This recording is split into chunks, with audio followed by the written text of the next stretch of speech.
Praise the Lord. ഉയർത്തെഴുന്നേറ്റ യേശു കർത്താവിൻ നാമത്തിൽ ഏവർക്കും സ്നേഹവന്ദനം. ഇന്ന് ദൈവവചനത്തിൽ നിന്ന് ശുശ്രൂഷിക്കുവാൻ ആഗ്രഹിക്കുന്ന ഭാഗം വിശുദ്ധ ലൂക്കോസ് എഴുതിയ സുവിശേഷം അതിൻ്റെ 5-ാം അധ്യായം അതിൻ്റെ 6 വരെയുള്ള വാക്യങ്ങൾ. അവിടെ ഇപ്രകാരം പറയുന്നു: അവൻ ഗന്നസരത്ത് തടാകത്തിൻ്റെ കരയിൽ നിൽക്കുമ്പോൾ പുരുഷാരം ദൈവവചനം കേൾക്കേണ്ടതിന് അവൻ എത്തിക്കൊണ്ടിരിക്കിയാൽ 2 പടക് കരയ്ക്കടുത്ത് നിൽക്കുന്നത് അവൻ കണ്ടു. അവയിൽ നിന്ന് മീൻപിടുക്കാർ ഇറങ്ങി വല കഴുകിയായിരുന്നു. ആ പടകുകളിൽ ശീമോൻ ഉള്ളതായ ഒന്നിൽ അവൻ കയറി കരയിൽ നിന്ന് അല്പം നീക്കണമെന്ന് അവനോട് അപേക്ഷിച്ചു. അങ്ങനെ അവൻ പടകിലിരുന്ന് പുരുഷാരത്തെ ഉപദേശിച്ചു. സംസാരിച്ചു തീർന്നപ്പോൾ അവൻ ശീമോനോട് ആഴത്തിലേക്ക് നീക്കി മീൻപിടുത്തത്തിന് വലയിറക്കുവീൻ എന്ന് പറഞ്ഞു. അതിന് ശീമോൻ: നാഥ, ഞങ്ങൾ രാത്രി മുഴുവനും അധ്വാനിച്ചിട്ടും ഒന്നും കിട്ടിയില്ല.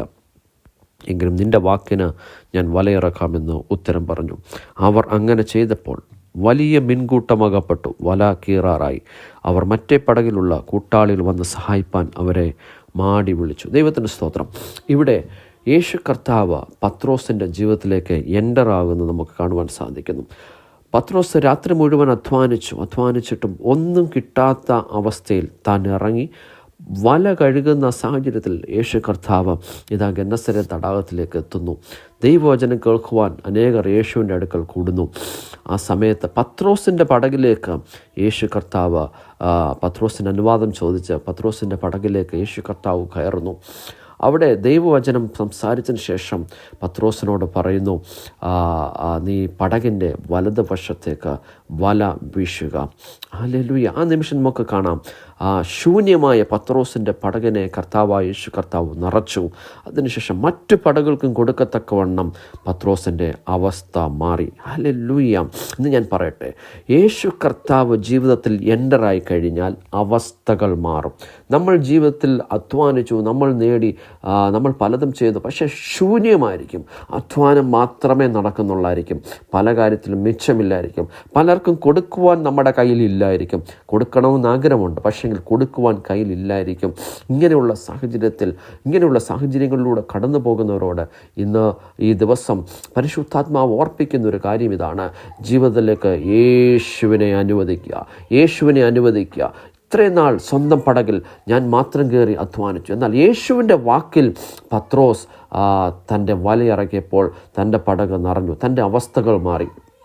ജീവിതത്തിൽ യേശു എൻ്ററായാൽ അവസ്ഥകൾ മാറും.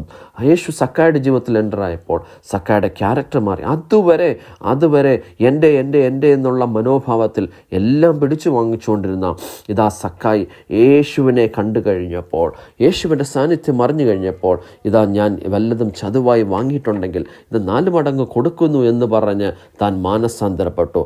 സക്കായുടെ ജീവിതത്തിൽ, സക്കായുടെ വീട്ടിൽ യേശു കടന്നു ചെല്ലുന്നു.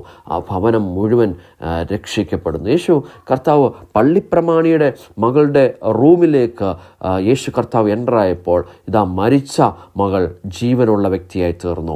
അവിടെ കരച്ചിലിൻ്റെ അവസ്ഥയായിരുന്നു, അവിടെ കണ്ണുനീരിൻ്റെ അവസ്ഥയായിരുന്നു, അവിടെ വിലാപത്തിൻ്റെ ദുഃഖത്തിൻ്റെ അവസ്ഥയായിരുന്നു. എന്നാൽ യേശു ആ മരണക്കിടക്കയുടെ അടുക്കൽ എൻ്ററായപ്പോൾ ഇതാ ആ കരച്ചിൽ മാറി, ആ കണ്ണുനീര് മാറി, ആ ദുഃഖം മാറി, ആ മകൾ ജീവനുള്ള വ്യക്തിയായി തീർന്നു. ഇന്നെന്നെ ശ്രദ്ധിക്കുന്ന ദൈവജനമേ, നിങ്ങളുടെ ജീവിതത്തിൽ ഏത് മേഖലയിലാണ് കരഞ്ഞുകൊണ്ടിരിക്കുന്നത്? ഏത് മേഖലയിലാണ് നിരാശ കൊണ്ടിരിക്കുന്നത്? കഴിവുകൊണ്ട് പലതും നേടാമെന്ന് ശ്രമിച്ചു, എന്നാൽ ഒന്നും നടന്നിട്ടില്ലേ? എന്നാൽ ഞാൻ പറയുക, യേശുവിൻ്റെ കയ്യിലോട്ട് ജീവിതത്തെ എറിഞ്ഞു കൊടുക്കുക. യേശുവിൻ്റെ കയ്യിലോട്ട്, കർത്താവേ, എനിക്ക് പറ്റില്ല, നീയാണ് എൻ്റെ ലൈഫിനെ നിയന്ത്രിക്കുന്നത്, എൻ്റെ ലൈഫിനെ കൺട്രോൾ ചെയ്യാൻ നിനക്ക് സാധിക്കും, എൻ്റെ ജീവിതത്തെ ബ്ലെസ് ചെയ്യാൻ നിനക്ക് സാധിക്കുമെന്ന് പറഞ്ഞുകൊണ്ട് യേശുവിൻ്റെ കയ്യിലോട്ട് എറിഞ്ഞു കൊടുക്കുക. നിങ്ങളുടെ കരച്ചിലും മാറും, കണ്ണുനീര് മാറും. യേശു രക്ഷകനായി വാഴുന്ന ഭവനം അനുഗ്രഹിക്കപ്പെടും. ഹല്ലേലൂയ. 38 വർഷമായി നമുക്കറിയാം ആ ബെത്സദ കുളക്കടവിൽ കിടന്ന വ്യക്തി. പലരും അദ്ദേഹത്തെ നിന്ദിച്ചു കാണും.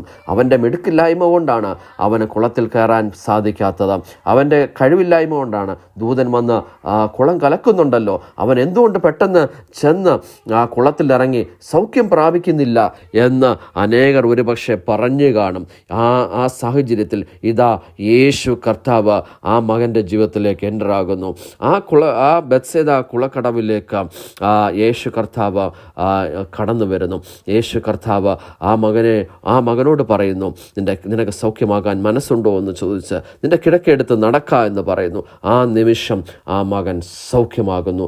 യേശു കർത്താവ് ലാസറിൻ്റെ കല്ലറിലേക്ക് എൻ്ററായപ്പോൾ 4 ദിവസമായ ലാസർ ഇതാ ജീവനുള്ള വ്യക്തിയായി പുറത്തു വന്നു. ലാസറെ പുറത്തു വരിക എന്നുള്ള ഒറ്റൊരു വാക്കിൽ ഇതാ ലാസർ പുറത്തു വന്നു. ഇന്ന് ഞാൻ നിങ്ങളോട് പറയട്ടെ, ഏത് സാഹചര്യമായിക്കൊള്ളട്ടെ, ഏത് പ്രതികൂലത്തിൻ്റെ മധ്യത്തിലായിക്കൊള്ളട്ടെ നിൽക്കുന്ന, ഇന്ന് യേശുവിനെ ജീവിതത്തിൽ അനുവദിച്ചാൽ അവസ്ഥകൾ മാറും. ഇന്ന് ഞാൻ നിങ്ങൾക്ക് വേണ്ടി പ്രാർത്ഥിക്കാൻ ആഗ്രഹിക്കുന്നു. യേശുവിൻ നാമത്തിൽ കർത്താവേ, ഇന്ന് വചനം ശ്രദ്ധിച്ച മുഴുവൻ പേരെ ഞാൻ യേശുവിൻ നാമത്തിൽ ബ്ലസ് ചെയ്യുന്നു. കരച്ചിലുകൾ മാറട്ടെ, കണ്ണുനീരിൻ്റെ അവസ്ഥ മാറട്ടെ, അവരുടെ പ്രാർത്ഥനകൾക്ക് മറുപടി ഉണ്ടാകട്ടെ. യേശുവിൻ്റെ നാമത്തിൽ ബ്ലസ് ചെയ്യുന്ന കർത്താവേ, ഹല്ലേലൂയ. ഒരു ഉയർച്ചയുമില്ല, ഒരു നന്മയുമില്ല എന്ന് പറഞ്ഞിരിക്കുന്നവരുടെ ജീവിതത്തിൽ യേശു ഇന്ന് രാജാവായി, യേശു ഇന്ന് കുടുംബത്തിൻ്റെ രാജാവായി ഇറങ്ങി വരട്ടെ. യേശുവിൻ നാമത്തിൽ പ്രാർത്ഥിക്കുന്നു കർത്താവെ, ഒരത്ഭുതമാക്കണം യേശുവിൻ നാമത്തിൽ തന്നെ. ആമേൻ, ആമേൻ. കർത്താവ് അനുഗ്രഹിക്കട്ടെ. God bless you all. Amen.